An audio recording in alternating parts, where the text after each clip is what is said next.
Depression of private property. They were on the flank the whole time, so they Yes. went around and around the hills there.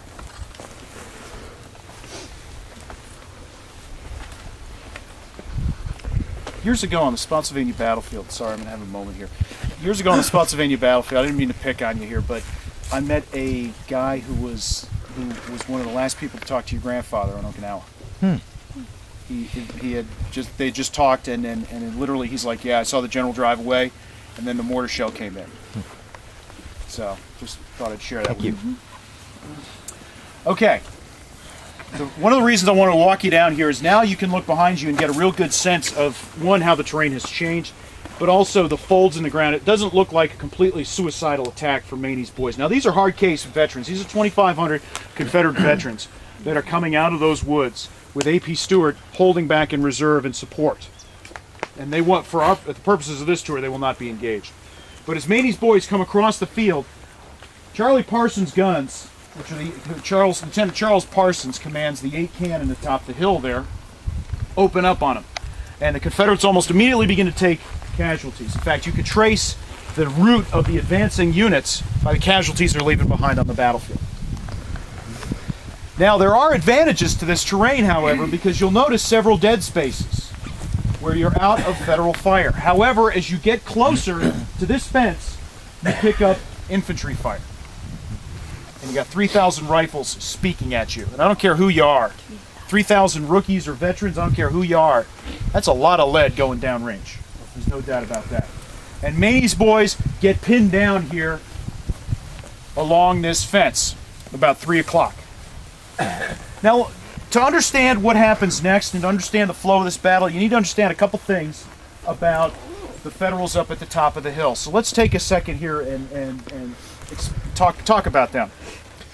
James Jackson, as I mentioned, is in command up there. However, on the third volley from that artillery piece, see the artillery piece over there? That's Cheatham's artillery. As they're shelling the hill, Jackson turns to his aide as the incoming starts to come in. Be damned if it's not getting rather particular up here, he says. Almost immediately, another shell strikes him in the chest. He falls over and dies on the field. In fact, the highway marker up there marks where he died on the hill. So now command devolves on William Terrell. Now let's talk about William Terrell a little bit here. William Terrell, this is his first battle with a star on his shoulder. He had fought at the Battle of Shiloh as a captain of artillery. Now there's absolutely nothing wrong with artillery. I come from a long line of field artillerists myself. I probably would get crucified for saying otherwise. But does it necessarily give you the training to command 3,000 infantrymen on a battlefield? Not necessarily. I'm going to give you one other fact about William Terrell when he was assigned command of this infantry brigade in Louisville a couple of weeks before. That I'm going to let you think about what his priorities were. Because he's assigned this brigade of 3,000 infantry, and he immediately goes and grabs from the warehouses in Louisville 8 guns. Regulation strength for an artillery battery in the Civil War, Union artillery battery, was 6 guns. So 8. Really good pieces, by the way, out of there, and creates a provisional artillery battery, completely unauthorized, and gives it to command to Lieutenant Charles Parsons, West Point class of 1861.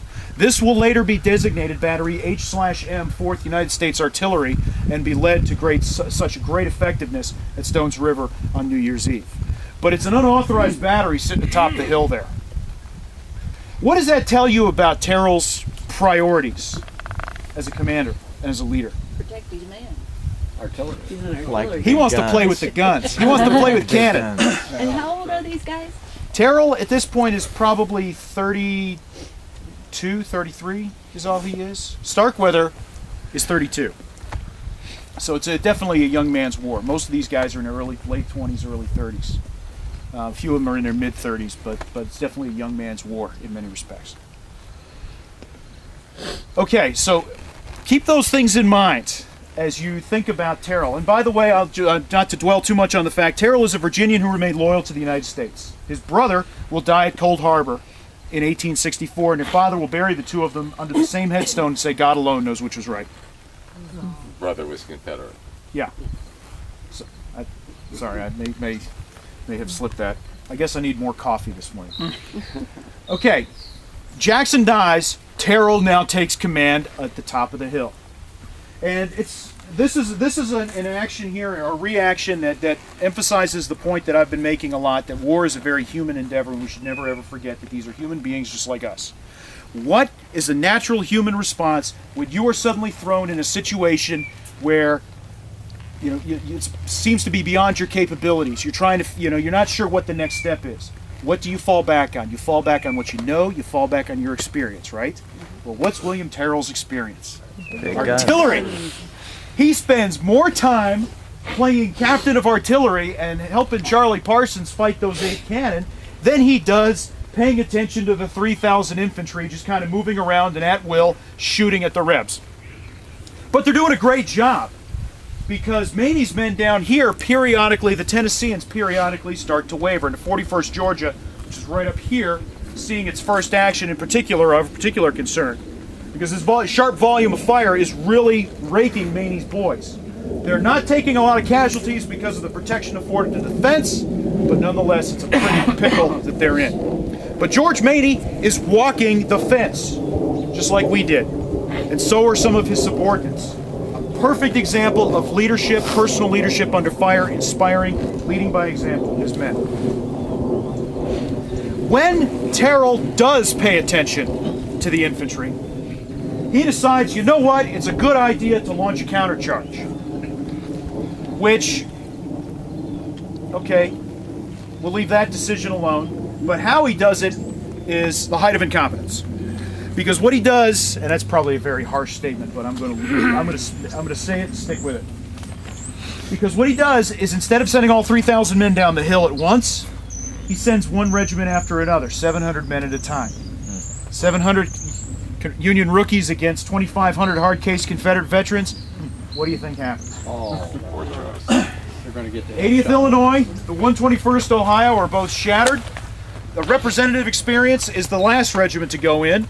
The 105th Ohio, a bunch of guys from Cleveland. There's a private in there named Josiah Eyre who's seeing his first action. He's been in the Army since late August. They come halfway down the hill, and he said, we traded 2 volleys, and we took 2 volleys from the enemy. And then I looked around, and the regiment was gone. They had broken and were running back up the hill. Yeah. At this point, with his finger on the pulse of the battle, George Maney senses that here's his opportunity. And he waves his sword in his hat and points his men up the hill after the broken Federals.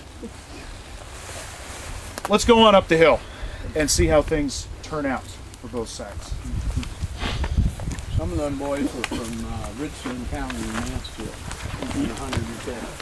Yeah, that's right. Most people don't know where that is, so I just said That's close. oh yeah, Mansfield will wait.